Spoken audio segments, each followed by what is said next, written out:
What's up, homies? Logan Crowell here, founder of Helping Our Music Evolve, aka Home, Nashville's premier music industry hub. In this episode of the Homie Podcast, I have the incredible honor of bringing you a candid conversation with David Macias, the legendary founder of 30 Tigers. 30 Tigers is a forward-thinking distribution powerhouse that is behind the releases of massive artists like the Smashing Pumpkins, Santana, Alanis Morisette, Jason Isbell, Tyler Childers, and countless others. David is a true pioneer of the modern music industry and has a deep well of wisdom to share with you.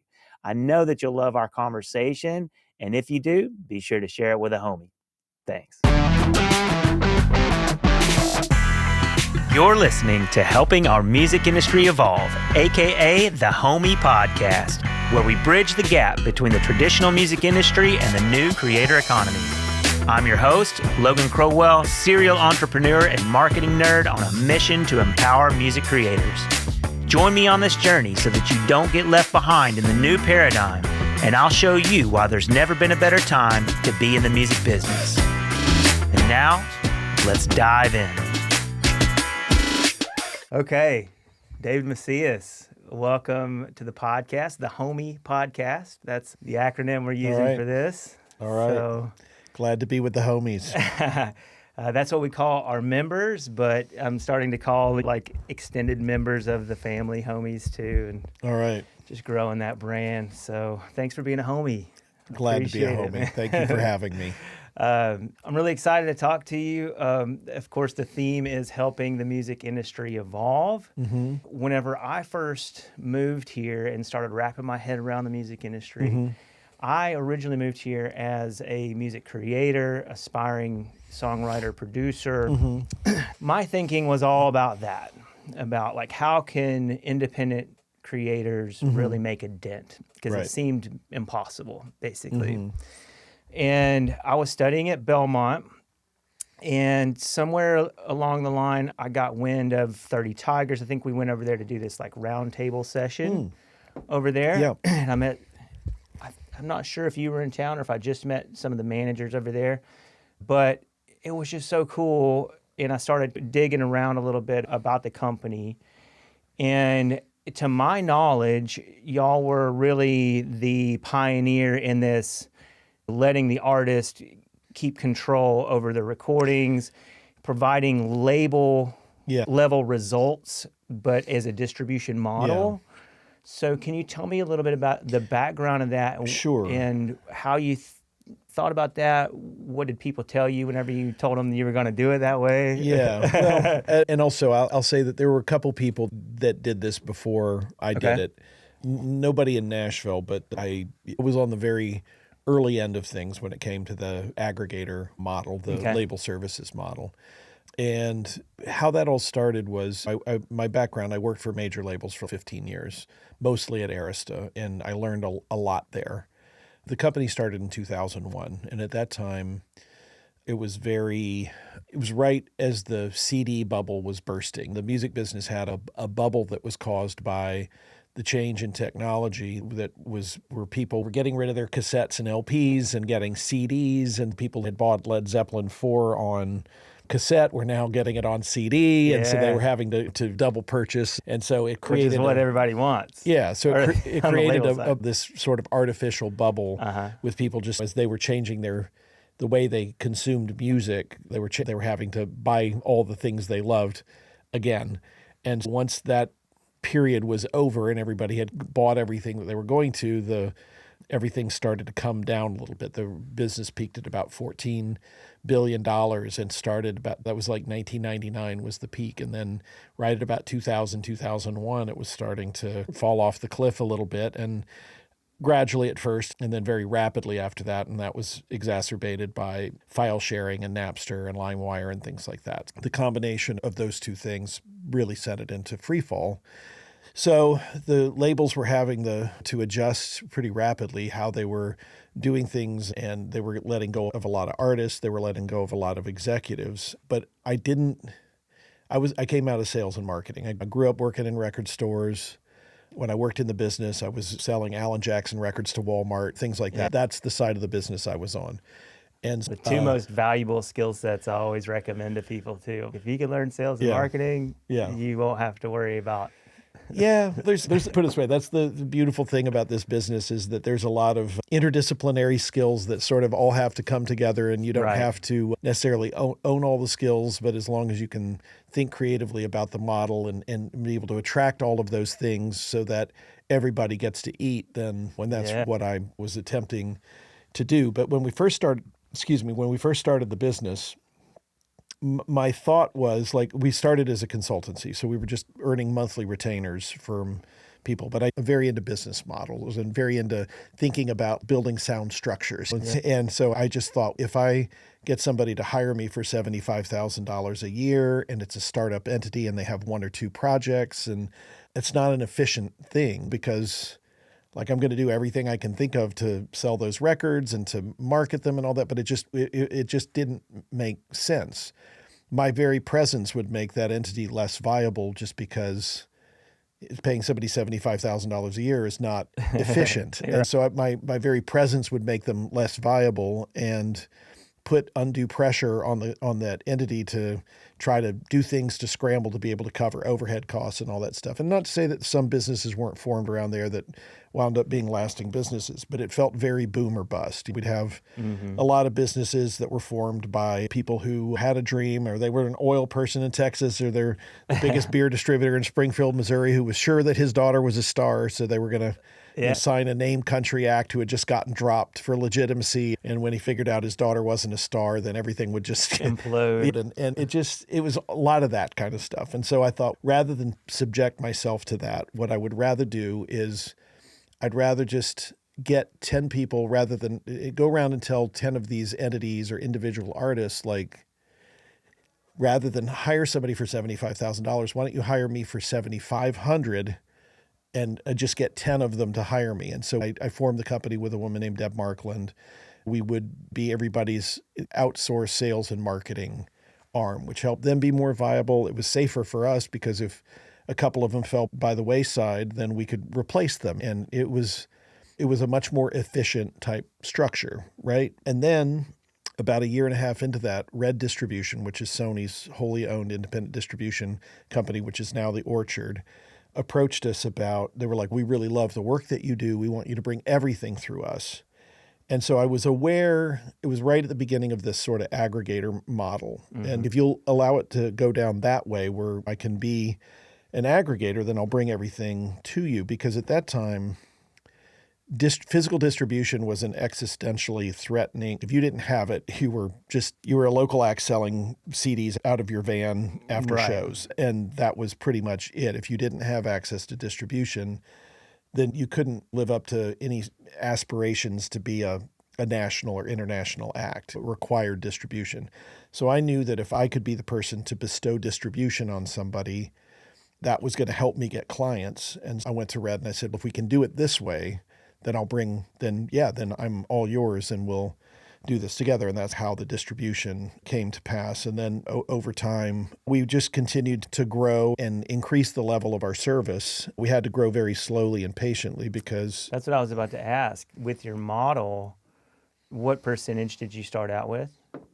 A percentage of what, you mean? On the distribution side? So what? Generally, it was a little more back then because when we first started our distribution relationship, we had to pay a higher fee because we were small, we were a startup. But as we've grown bigger and been able to get that rate down a little bit, but we're still working on around the same 10 to 12% margin above and beyond what our distributor charges us.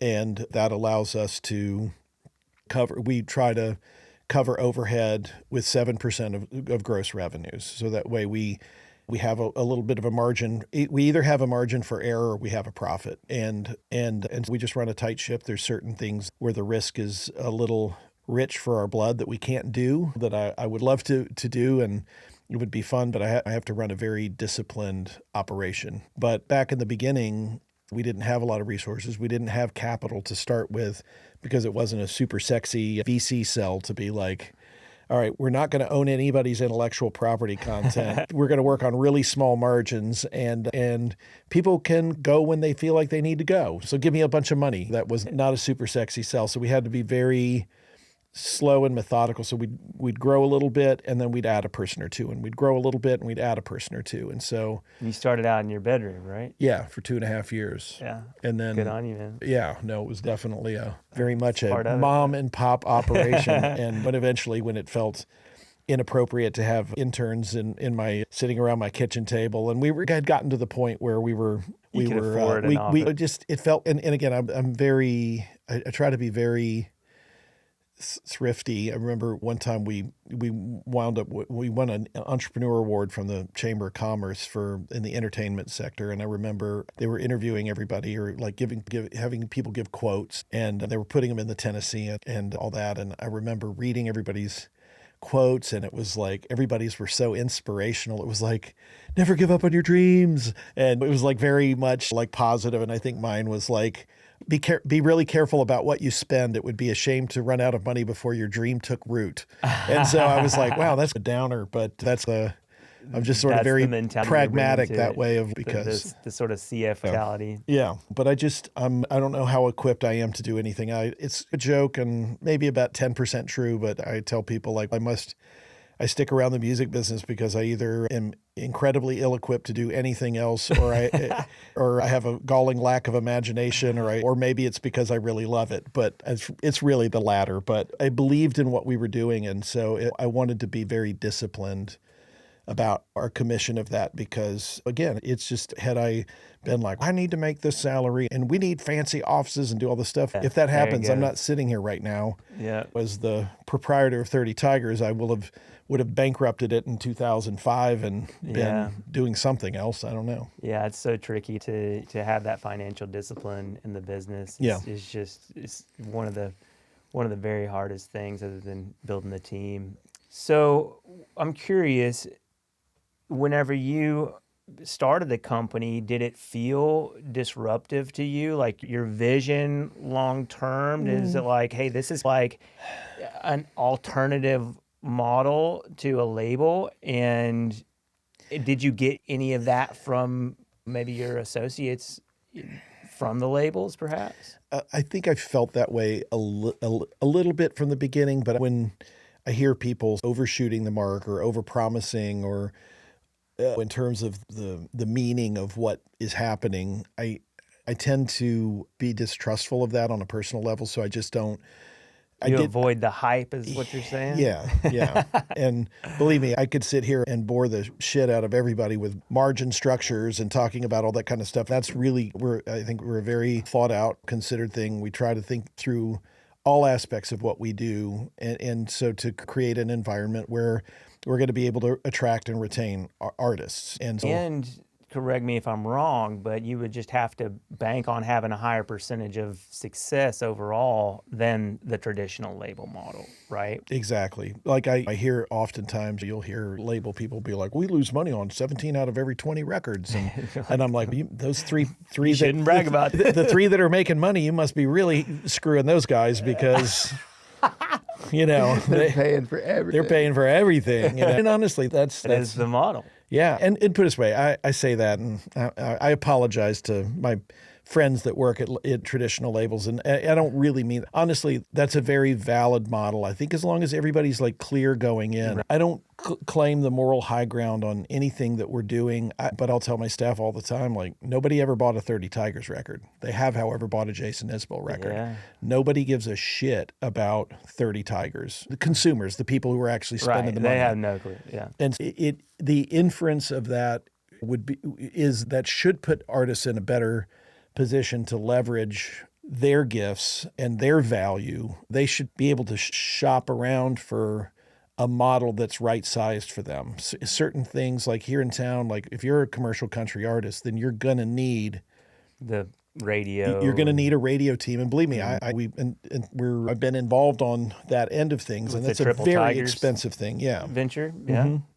It's a very expensive thing. While we're on that subject, what made you choose to set that up more like a traditional label? The economics of it. It was to launch our first, to record, to promote, to take the artist on the promotional tour, to do everything we needed to do to launch our first artist, we were all lucky enough to have a #1 hit together, and it really launched a very successful career, that being Russell Dickerson. But that cost like $500,000. Yeah. And it got to the point where like we would start some artists off. Luke Combs started with us, Old Dominion started with us, Chase Rice started with us, but it got to the point where they had to go elsewhere in order to get the investment that they needed, because it just didn't make sense for our model. You know, I couldn't roll the dice on hoping we have a country hit, and then if we don't, and all of a sudden we're down, then all of a sudden I got to let 2 people go because I paid $1 million advance or something like that. And so I thought, but we were being successful in identifying artists, and we were being successful in playing our part along with the rest of their teams and helping develop artists to a certain point. But we weren't really equipped to finish the job. And at one point, after Luke signed with Sony, we literally didn't have any more country artists because all of our artists basically got signed away. Yeah. And so it was like, and we were finding a lot of benefit. Honestly, one of the things that happened here in town was like, I think for many years, it felt like people were like, wow, Macias, he seems smart and he's got this thing going over there and it's interesting, but I don't really understand it, and a bit of an oddball outlier type of thing. Yeah, this outlier. But man, we really like that guy. We respect him, but we don't really know what's happening over there. I think that's why I was very interested in what you had going on, because I was trying to break out of there's got to be other ways to put all this together. Mm-hmm. Yeah, but when we were successful with country thing, like all of a sudden it built like more connections, especially here in town. It opened doors for us to help serve our existing artists in other ways. Yeah. And also, I like to be, like, I love all kinds of music. I love really esoteric stuff, and I love really commercial stuff. And so we exist in a marketplace. And again, the artist is the thing of value. And if we can offer that artist the infrastructure, the deep thought about their work and how to manage the storytelling around bringing people to what it is that the emotional connection that their art is going to leave people with. If we can do all of those things and give them the best model possible where they get to retain ownership, they get 75% of the gross, they get to keep 100% of ancillary revenue streams.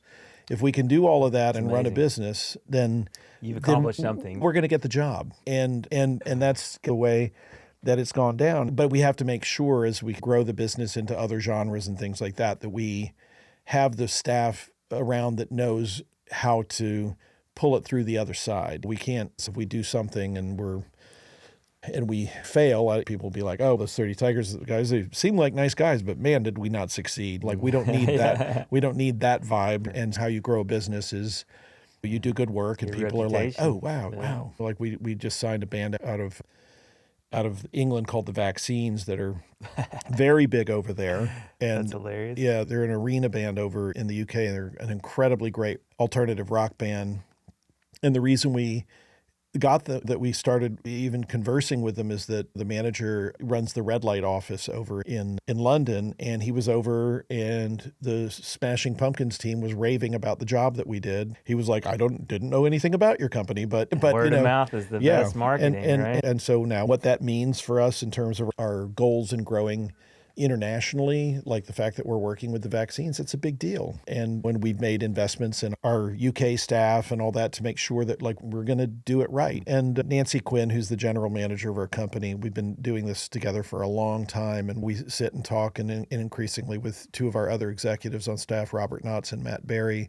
We make collective decisions about resources, and we're all very good at looking at the bottom line and, okay, if we bring this in, or if we're going to take this opportunity, we think it'll derive this much revenue, but it'll take this much investment in terms of making sure that we're meeting the artist's expectations for just doing a good job. And so we've been able to really make it work. So knock on wood. Yeah. People that are just listening to the podcast. And you said 2001 was whenever it was founded. Yeah. So we're 22 years old. Yeah. Yep. That's fantastic. Yep. It's something to be very proud of. I am.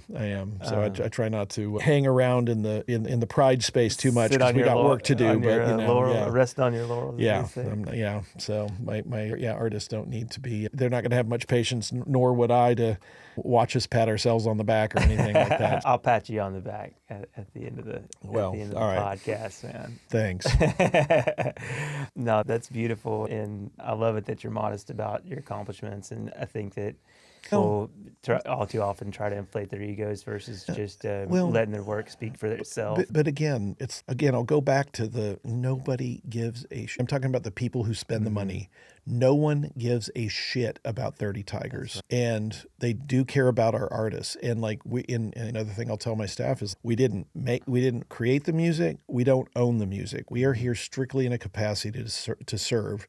We need to show up with a heart of service. That's beautiful, man. But I mean that deeply and sincerely. It's not just blowing smoke. But I feel like when artists come into that environment, and if I have one mild critique about the sort of the more kind of corporate music business, and a lot of these are publicly held companies, and that's the nature of those things, the perpetuation and the profitability of the monolith trumps all. Right. And so artists, the incentives are pointed in a certain direction, for better or worse. Artists more or less are grist for their mill, and so they come, they go, and they become commodities for a monolith where again, this is the central thing of value. And I'm not saying that. I know a lot of people that work at major labels who are good people and smart people, and their give a shit meter is on 11, and they work really hard, but it's more of a systemic thing. I understand exactly what you're saying.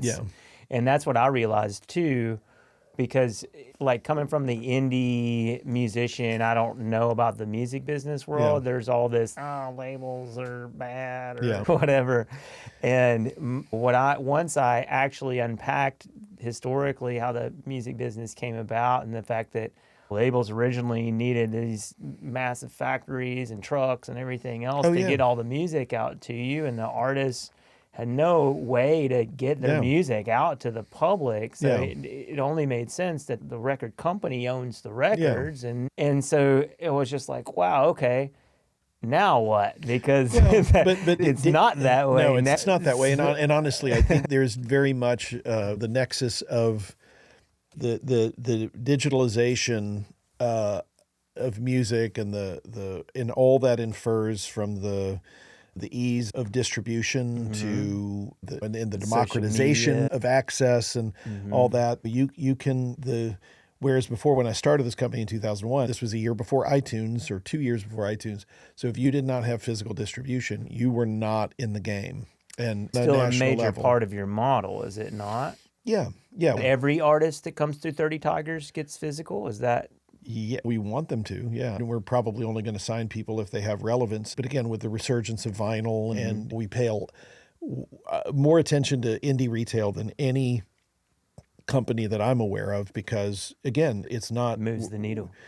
Yeah, this is the community gathering spot. If you're here in Nashville and you give a shit about good music, then you're probably shopping at Grammys. You're on their social media feeds, all that kind of stuff. We look at indie retail as not only a point of sale, but a medium. When you are out there and you're trying to get the word out about a specific artist, you're going to hire a good publicist, and you're going to get the press, and you're going to get the storytelling right there, and then you're going to work it to radio and get whatever you can get at radio. But social media and word of mouth are hugely important, and those are mediums as well. And both of those are indie retail over indexes when it comes to their thing. I remember, it's funny because I follow a lot of people on Twitter that are on the indie space or whatever.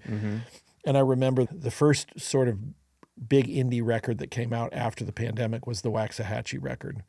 And I saw that shit everywhere on social media because I follow a bunch of people, and it was just people retweeting and people liking and all that kind of stuff. And we'd been doing this for a long time, but that was a very much, wow, okay, this really reinforces it, because, again, it was just like it was popping up in all of these feeds, and it's just part of the media mix to communicate. So if you're you hear a thing on All Things Considered and you hear it on the radio station and you see it pop up in your social media feed, after a while, those impressions are like, oh, I should go get that record, or I should stream that record, or whatever it is. And we try the mere exposure effect, I think is what they call that. Yeah. And it used to be like 12 times if you saw something. Right. We used David Ogilvy from Ogilvy and Mather Advertising. Yeah. His was 7 impressions. The Godfather. It's probably more than that now, or who knows. And then a lot of it depends on the stickiness of impression. But regardless, you don't have to identify what the number is. But it's like you want multiple impressions. But it's not just the number of impressions, it's the quality of impressions, and it's the quality of the storytelling. And you've really got to think through, because again, it's like, what is the point of marketing? You're helping lead people to an understanding of the emotional relationship that they're going to have with this artist's work. And that takes digging in a little bit. And it has a lot to do with who we decide to work with and all that. If it's somebody's going to be press driven, if I can't hear the 6-minute NPR story in my head and understand like why this thing is going to translate, or how are we going to tell the story, then I should probably not sign it. You said something on the Left Sets podcast that just came to mind. I'm trying to remember exactly how you phrased it, but I think it was like a formula for how you guys think about the artist's story or the artist's narrative. Do you remember what you said? Oh, yeah, probably about in terms of thinking about an artist. Like inevitable that basically how you want to frame it is defining who is this artist and giving their back history. Who is this person, or what have they experienced, or what are they thinking about, or what's happening in the world that's moved them. So context. Some context, so that when you're talking about their art, you're drawing the line between them as an artist and their work, that it feels like like their work is an inevitable outcome of of who they are. And that's just like Greek drama shit. That's just character is destiny. That's Gotcha. Shakespeare. That is just some basic storytelling about character is destiny. And because people, they only want to consume artists that they believe. If you feel like somebody, like this is the one I always use, I've been talking about Jason Isbell a lot here, but he is pretty important to us, and we love him dearly, and we're so proud. I think about when he's in the midst of a Ryman run. I'm going to go see him tomorrow night. In Cover Me Up, he gets to the point in the song where the lines is, "I swore off that stuff forever this time," about finally becoming sober, and the crowd erupts every time. But think about why it is that they erupt every time, because they know the story. They know that's real. Like some legit, real shit. And so when he is talking about this, they believe him, and they may or may not have a relationship with somebody in their life who's struggled with addiction, or they've struggled with addiction, but they feel like that dude understands me, or they understand the struggle that I have with my spouse fighting addiction or whatever. They believe him, but the reason that they believe him is because, and I'll give all credit to Jason, to his manager, and to his publicist for telling that story. Like when somebody hears Cover Me Up, they know he's telling the truth. And that means that they trust Jason as an artist. They feel like they know him. I think to a large degree they do. I think that the Jason that you see on social media and hear on the record and everything, it's the same guy. He's he's a good dude. He's incredibly thoughtful, empathetic guy, but they feel like they know him. And and that's when you develop lifelong fans. If people trust that they can get a sense of catharsis or joy or whatever that emotional connection is through your work, that's where you build lifelong relationships with fans. That's amazing. So we try to help in our way to facilitate that, but also to recognize when that's there and help do our part to express that. That's awesome. A lot of our listeners are going to be on the creative side of things. And what would you tell somebody? Creative homies. Yeah. What would you tell an artist or a band that's, I want to get on 30 Tigers' radar, and do you have a tasteful way to do that? Are you It's outbound only kind of. No, we're not only outbound, but I would say that it's Are there certain boxes that they need to check before knocking on that door? You probably need a teammate or two on that because it definitely takes a village, and if you don't have an agent, we're not going to sign you. Good management helps. Not to say that everything has to be in place before you knock on our door, but a couple of the key elements do, and so. And you'll have management in-house, right? No. I co-manage Patty Griffin with somebody outside the company, and then we have one manager who works inside the company who manages Trample Turtles and Husbands. But that's it. We used to have a much bigger thing, but it just, I don't know. It wasn't the main thing. Well, no, we tried to make it a main thing. We just didn't, honestly, I think we just didn't do a great job of creating an environment for those managers that I thought, oh, it'll be great. We'll all be in-house. We can compare best practices internally. And if you need some help with radio, we've got a radio team, and with Spotify, and we've got DSP people. Like, we can serve our management clients at a deeper level. But I think efficiencies there. Yeah. And I think the promise of it just didn't really get realized. I think part of that was, I think there's some reasons why. Let's just say I don't feel like it happened as much as we wanted it to, and I think the managers just got to the point where they were, love you, but I'm not sure why we're here. Like, we're not, and so I think they eventually one by one kind of peeled off and just opened their own shops. And I think the more, it's like I've tried a lot of different things, and one thing that I've learned in my 22 years, my 22 years, or even doing that business. More than that, but just because I can do something doesn't mean I should do something. And we opened a small publishing arm and shut it down. We were looking at getting into the podcast business, and we didn't do it. And that's how it works. You got to take bets, right? Yeah, but I just honestly, like, the more that I go on, the more I realize how, special and how much I love the core business, and that I just want to do that. Doing that is enough. Also, my ambitions are to grow genre-wise, to be truly an international company, but all within the context of the core 30 Tigers business, which is artist services and aggregation and distribution and marketing. Are you still dabbling in film, visual media? No. Anything like that? No, we tried that too. We tried a few things. We didn't lose a ton of money, but we certainly didn't make any money, and it was distracting me from the core thing. And part of it was... And part of it too was just, it was very anxiety inducing. I was having to think about this film thing, and then our distribution thing, and then this thing. And I was spreading myself way too thin, and it was just wrecking me. And I just felt like I was doing none of it as well as I wanted to do. And I'm a huge film buff. I love film. It was a painful decision to stop doing it, but I just felt my sanity was suffering from just trying to just do too many things. Juggle too many balls at the same time. Yeah. So I totally understand what you're saying. Yeah.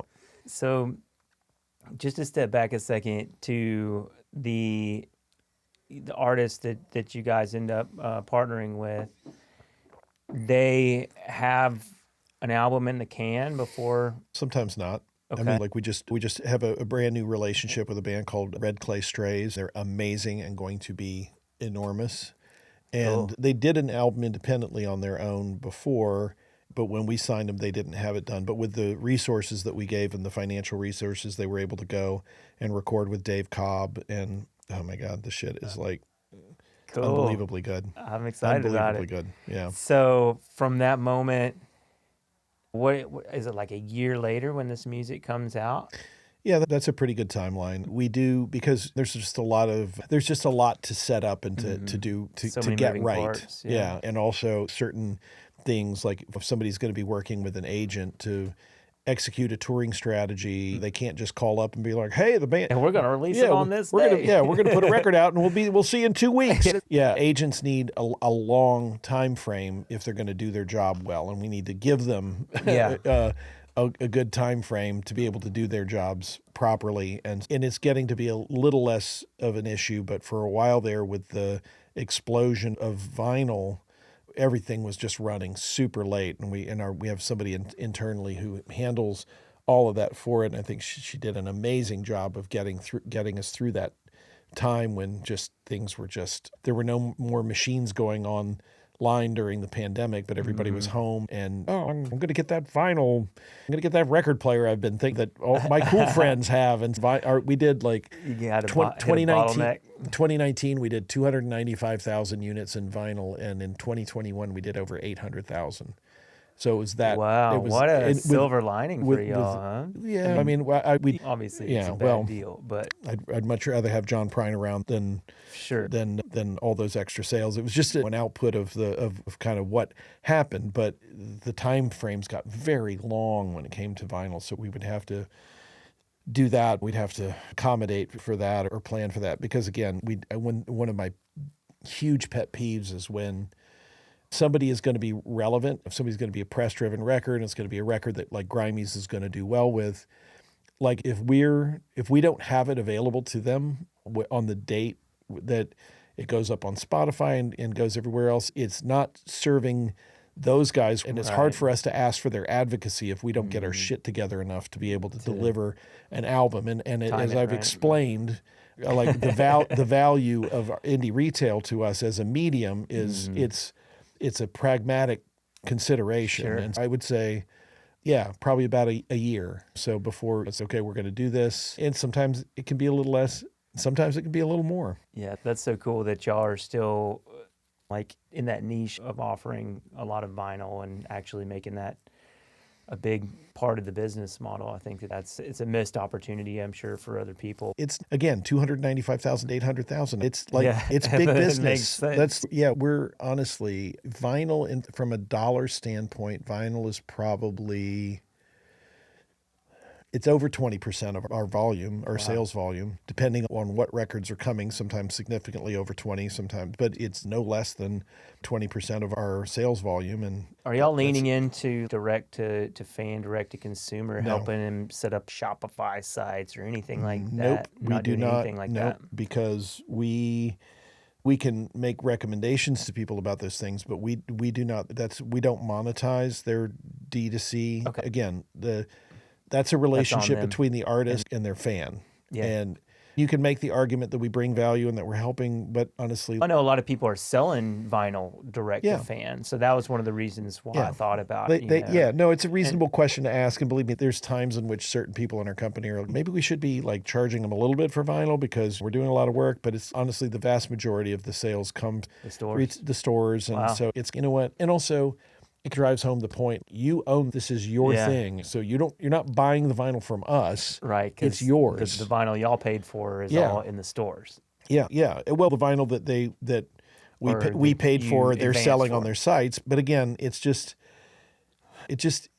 nice thing to let them have. That's beautiful, man. Yeah, and you have such a good heart for the creative side of it, and I think that's very much in line with how I want to see the music industry. It was people putting more consideration, like you said, over and over again, reminding that is the lifeblood. They're at the center of this equation. But again, think about it on a pragmatic level. Is if an artist, in working with us, if it works for their lives, which means that they can get insurance for their kids, that they can pay their mortgages and all that stuff. If artists can't make it work, then they're not going to be an artist anymore. Right. They're going to go and get a job or do something. Lose artistic contribution, right? Yeah, and also, back to the business model, I can't go through one of these interviews without talking about Sam Walton. Sam Walton, although he did a lot of shit that people don't appreciate, but at the same time, strictly on the subject of margin structures, he showed that you can run a business if you are efficient. You can run a business where you're taking small transactional fees, but if you do many transactions, then you've got a good solid business. And I'd say in that respect, I was definitely influenced. I read before I started this company, I read Made in America. And it was like that was very much in my mind thinking about those structures. And so if we can operate efficiently and that allows an artist to then be able to afford insurance for their child, then that artist is going to stick around. Yeah. And we'll be able to increase the number of transactions that we execute. And as long as we can operate on that 10 to 12% of gross margin, 7%, or rather 10 to 12% gross margin, 3% net margin, covering overhead out of 7% of gross proceeds. If we can hit those marks, then everybody's winning. And if everybody wins, you get to do it again and again. Yeah, it's amazing. What if you could go back and give yourself a piece of advice from whenever you were first starting the company? What do you think you would say? Oh gosh, I don't even know. What hit you? What did you not expect to be so hard about growing your business? Because you've obviously had some huge successes, but I'm sure at the beginning you had to figure some crazy stuff out to make it all work right. Yeah, Was there a moment when you first started feeling like, hey, this is actually going to work? I would say that I didn't feel that way until about 8 or 9 years into the company. That's so. Yeah, we were keeping our head above water, but right.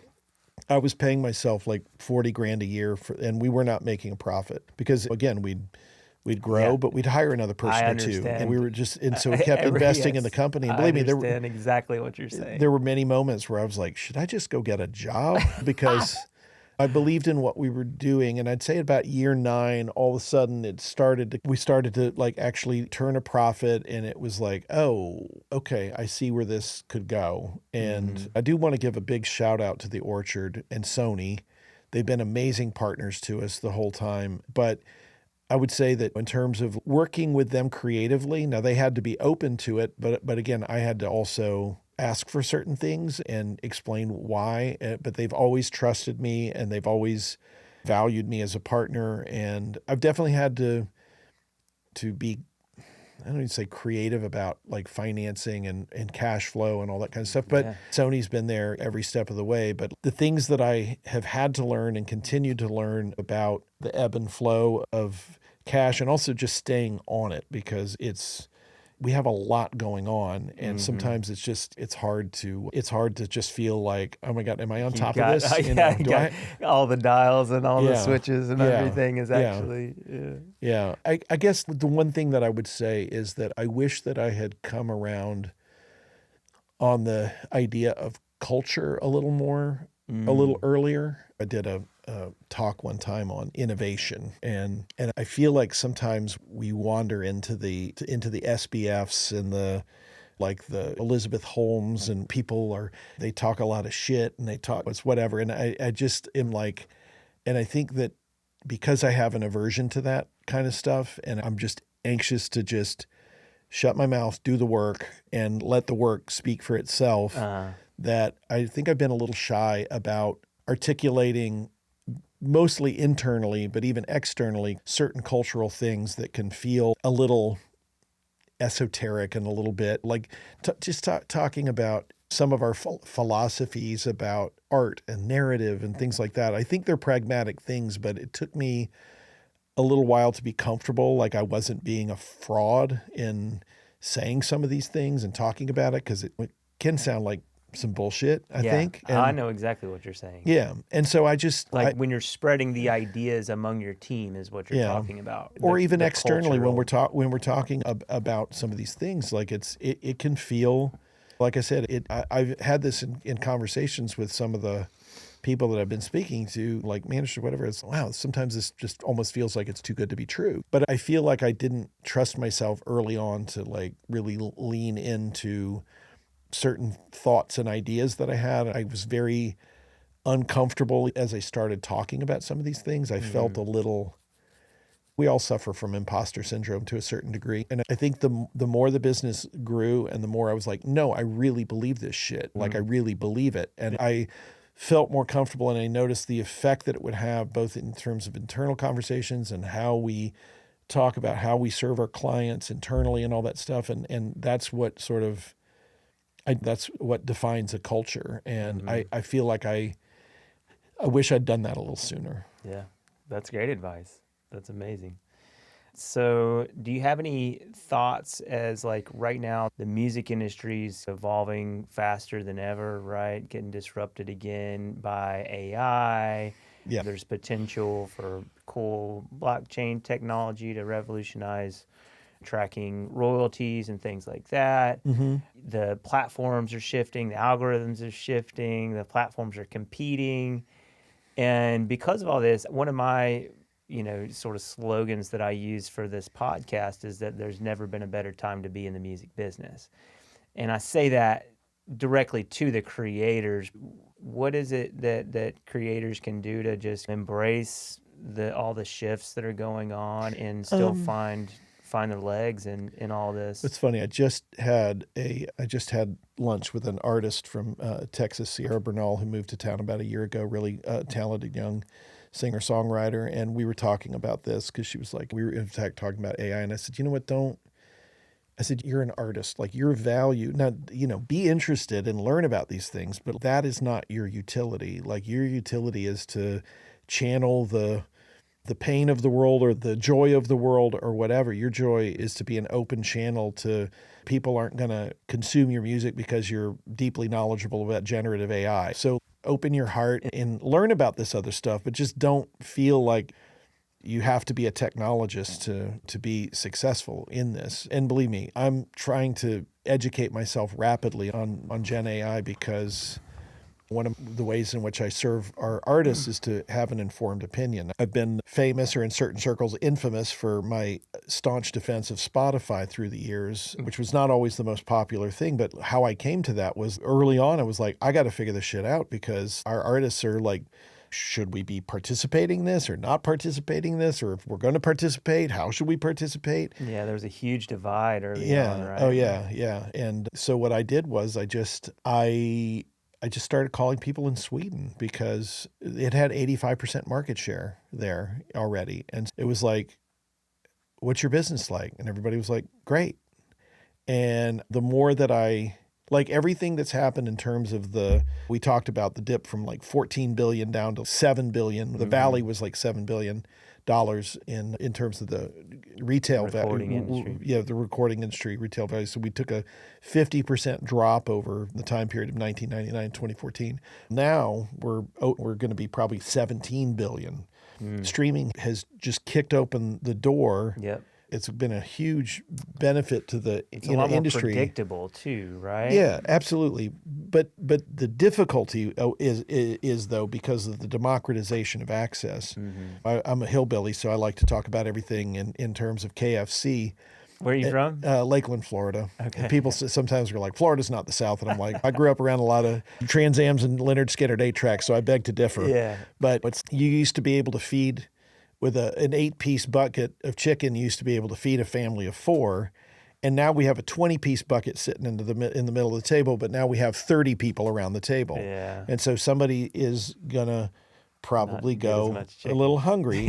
But there's so many other things in terms of, again, everybody has an opportunity. How many artists have we seen that have come up through SoundCloud and then turned into worldwide careers? Chance the Rapper is the great example of that. But the democratization of access, whereas back in 2001 when you needed physical distribution, if you were an artist and you were making music in your bedroom and it was great music, but nobody found you or you weren't able to convince anybody to press a CD and get it into the stores or to take you to radio, you weren't doing anything. And now you can make the case, you can go and build it. And so I would say that the democratization, the opportunity for artists to carve out some space and then potentially bring more people onto their teams or whatever is so much greater than it's been. Now, that may mean that you keep your job as a barista for a while longer, again, to go back to the bucket of chicken analogy. But I'd say on the whole, it's a much better environment and much more open, and you can have a much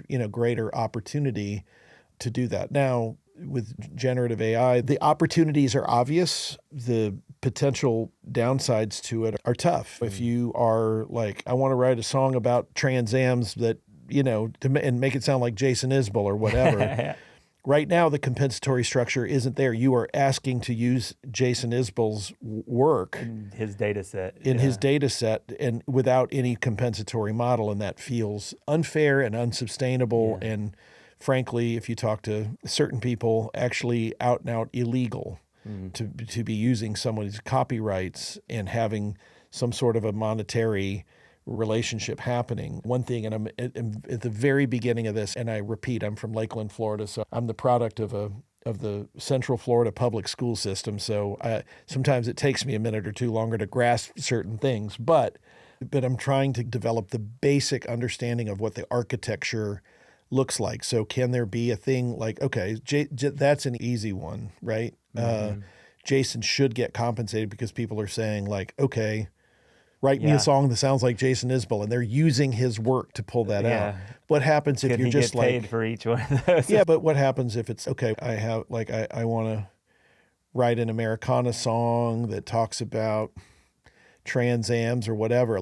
Copyrights are being used and they're informing. So, does the architecture allow for any sort of gatekeeping or any referential things where you know what copyrights are being used to influence that? It doesn't feel that way, but again, you can't we live in a society of copyrights and patents and things like that, and people have to be compensated. And I think that if we can learn anything from what happened with like Napster and all that, Napster should have been a win for the music business, but I think that Napster just went and built this thing and they didn't think about the rights of people, or maybe they did and just blew it off, and the industry was so freaked out. Like, how dare you?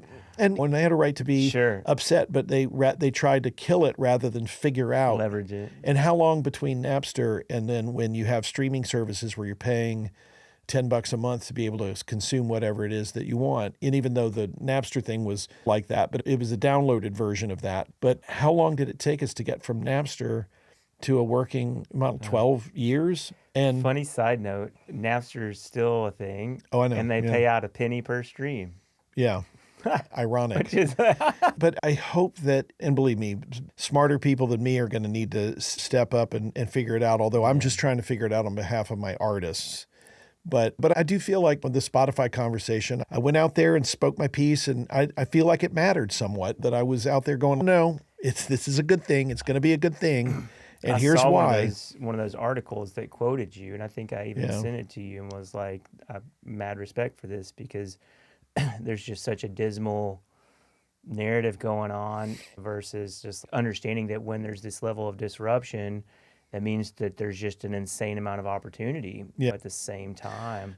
But the people who are at the helm of the technology applications, they would do everybody a lot of favors if they would anticipate better and get out in front and think about, like when they're building generative AI systems, if they can build it and the architecture allows for tracking what copyrights are used to inform this, whether you're saying Jason Isbell or you're not even saying Jason Isbell, but it's pulling from that. I feel like sometimes it's, wow, we built this cool thing and it's going to be revolutionary. And but it's going to take so much longer for that revolution to kick in, and we're going to have to pay lawyers tons of money to help pull all this apart, and maybe the technology gets thwarted because the copyright holders didn't anticipate how to legally compensate copyright holders. I don't know enough about it all to be frustrated just yet, but this has been our relationship with technology for a long time, and I was just like, guys, music just keeps getting disrupted over and over again. again. But it's good. Keeps everybody on their toes, right? Yeah. One thing about being as old as I am, 58, I started working in record stores when I was 15. The first record store I worked in, we sold 8 tracks, ironically. We sold them like legit, sold 8 tracks. And that's how long I've been doing this. And, it's not in my nature. I'm not a technologist myself, but I feel like I've had to try to dig in and ask a lot of questions. And because I say please and thank you, I get answers to things sometimes. But I guess to come back around to the conversation I had with Sierra earlier, the technology, it can be an incredible thing. But again, like your value as an artist or your value as somebody who is in support of an artist is to either keep your channel clear or to help them keep their channel clear so that the pain and the joy of the world, that you're processing that so that you're making art that people want to hang around. Like that, nothing is going to replace that. Yeah, nothing is going to replace that. My thesis on the whole thing that I try to share with artists to bring some kind of optimism to it is that if you look historically at The basic challenge is getting what's in your head or what your inspiration that you're speaking of out into a tangible medium in the world. Mm-hmm. And historically, that keeps getting like easier and easier in the sense of the tools are less and less expensive. There's more and more tools. There's more and more platforms. Yeah. And so this is the next iteration of that is what I would say. And just like some classical audio engineers, whenever Auto-Tune and Melodyne came out, they're like, oh, that's terrible. Yeah. Why would you ever do that? Or I'm sure it's the same way whenever you started being able to pocket your instruments in the recording and things like that. Yeah. Oh, well, you should just be able to play in time or whatever. So it's the same sort of thing where if you look at the tools, they're making it easier for creators to take something in here and translate it. The technology will get good enough over time, I believe, where you could sing into your phone and it'll sound like the best microphone ever. When you can hit a button, it'll give you the best mix. Or maybe not the best, because I still think that the old tubes and you're never going to be able to perfectly mimic what humans and real analog stuff can do. But in terms of the empowerment of the creator, being able to leverage the tools, it seems to be getting easier. Yeah, so, I think on the whole, I agree. I'm very like pro technology, but again, people for the rights holders, it's a slippery slope for sure. If any technologists are out there and you're right on the precipice of cracking the code on the next big thing, like think about rights holders, please, before you build it all out, and because your thing is going to get adopted a lot more easily without legal threats and legal action if you build it and you don't anticipate that rights holders deserve to be paid for what they've created. Yeah. So that's amazing. That's a great answer. Is there anything else, any current projects you're excited about? That Red Clay Strays is one that feels like it's about to go off in the best way possible. Another artist we just signed out of Virginia named Maggie Antone. Sometimes I hate talking about her because it's like the people are like, why didn't he mention me? But these are just like, all right, top of mind. Top of mind. And so I apologize if I didn't. We love all of you. That's right. If I didn't love you, we wouldn't have signed you, I promise. But I'm very excited about Maggie. I think she, similarly to Red Clay Strays, that just feels like a big career that's about to launch. And then there's some interesting projects that we're working on right now. Still dabbling in hip hop? I know I got wind of that. Through the grapevine at one point. I'd say dabbling, but more honestly, the records that I'm excited about right now that are in the black music space. We signed the Shindellas. That record comes out on Friday. I don't know when this airs, but it's probably in a week or two. Yeah, it'll be out. Okay, then it came out a couple Fridays ago, and that record is amazing. And we just had our first ever with them for our first ever top 10 R&B hit, and they were just on the Today Show, and so they're great. They're phenomenally talented. Phenomenally talented, wonderful people, and so I'm very excited about that. The new Corinne Bailey Rae record, which is Whatever's in Your Head about Corinne Bailey Rae. Whatever you're hearing, put your records on. When I say Corinne Bailey Rae, just erase that and then go check out her out. It's just not that. This record feels spiritually more like an Erykah Badu or a Fiona Apple record. It's a work of towering genius. Attitude in it. Yeah, but it was informed by There's an art center up in Chicago called the Stony Bank Art Center. When she went in there and was deeply moved by some of the artifacts, she encountered these artifacts in there that were like troubling artifacts from our relationship with Black America, or not so much slavery, but more. There's a song on the record called "He Will Follow You with His Eyes," and it's very much about. There was an advertisement from I think the 50s maybe, and it was or earlier, maybe 30s or 40s, but it was this idea of Black beauty, but through the prism of white beauty. So the hair straighteners, the skin lighteners, and all this kind of stuff. And so but this record is all about each one of these is a meditation on an artifact in that exhibit. But it's taken as a whole. It's just one of the deepest, most brilliant records that we may ever put out. And I think it should be winning Mercury prizes and Grammys and shit. She just felt it and just jumped off the deep end and did not make this record thinking like, am I going to have a hit? She just made art with a capital A. Beautiful. And I'm so proud of that record. And then we've got another one that I'm really excited about by a gentleman named Harold Lilly Jr. that's going to be coming out. And I love this project. It's not all recorded yet. We've heard a lot of it, but he grew up, he's in his early 60s. He's been a very like legendary songwriter, written hits for Monica and Beyonce, and he produces the incredibly cool hip hop artist named like Kelly 47. And so he's like in the thick of it all. Like now he's doing it now. Yeah. But he fell in love. I don't know if he's officially converted or not, but he came to Islam about 2 years ago, and he had this idea about taking the sort of the music of his roots of Black America, gospel roots, but basically writing songs, but lyrically they're Quranic verses.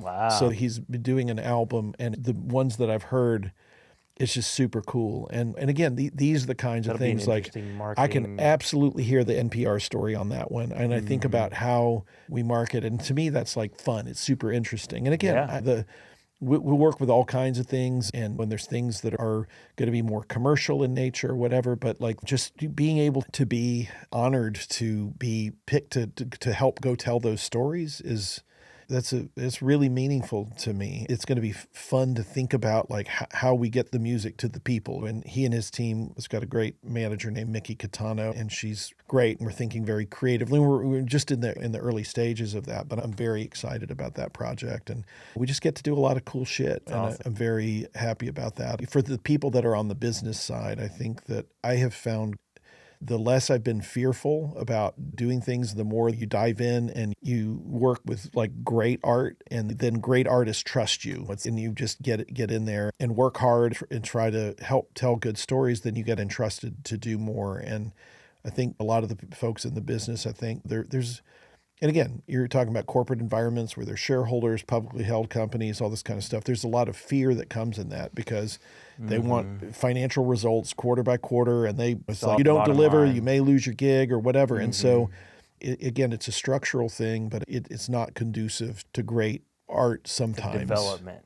Yeah, right? or even just being a home to do that. And I feel like we've had a lot of success just suspending that fear and just trying to like open up the door to incredibly interesting, great projects, and just working our asses off for them, and hopefully finding a way to, again, get the music to the people. And I think you can tell by how animated I am about like the things I've been talking about, the projects I've been talking about recently. I still love this shit. I love waking up every day.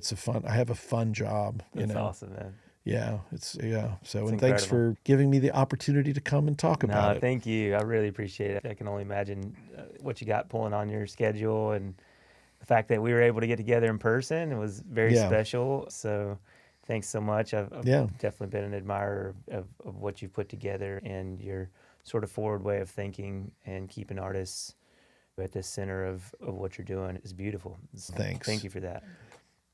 My pleasure. All right. I'll say bye to all the homies. And yeah. And what do you like? Do y'all have? If people wanted to find out more about you or 30 Tigers, I mean, it's a little. You've already said it. It's not about that, right? No. Yeah. Honestly, usually this is the time where you drop a URL or something like that. Honestly, yeah. Like I said, again, I don't want to dissuade people from reaching out, but we're just not the people who will put like everything together for you. And honestly, because here's back to the pragmatic business side of things too. It's very like.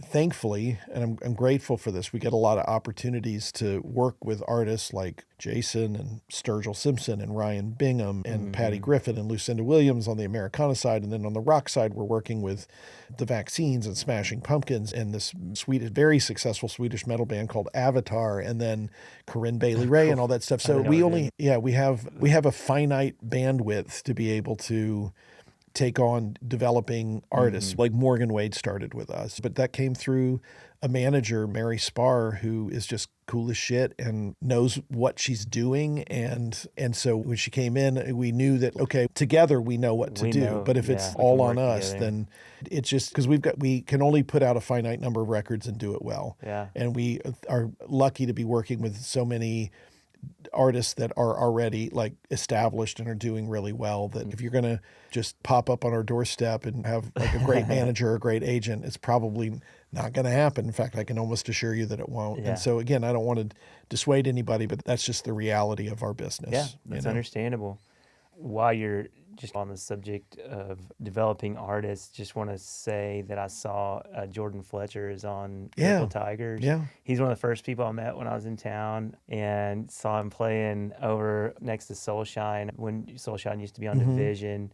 He's playing on the Writers Round. He had the coolest voice, and I went and introduced myself to him and jammed with him a few times. So it's so cool to see him doing his thing. He's a talented dude. So talented and just got such a great attitude. So good on you for that. All right. Thanks for all the work you're doing, Thanks, man. Logan. I appreciate it. This was fun. I enjoyed the conversation. Yeah, me too. Boom. That was good. I think that'll keep the homies happy. Yeah, for sure, man. Thanks for listening to Helping Our Music Industry Evolve. If you enjoyed this episode, don't forget to share it with a homie. And be sure to subscribe for new episodes at homie.show. If you want to develop a winning strategy for the modern music industry, then head over to homie.news and join my weekly newsletter. And if you're looking for a supportive community where you can get plugged in with top music industry creators and executives, become a home member at homeformusic.org. Until next time, peace, homie.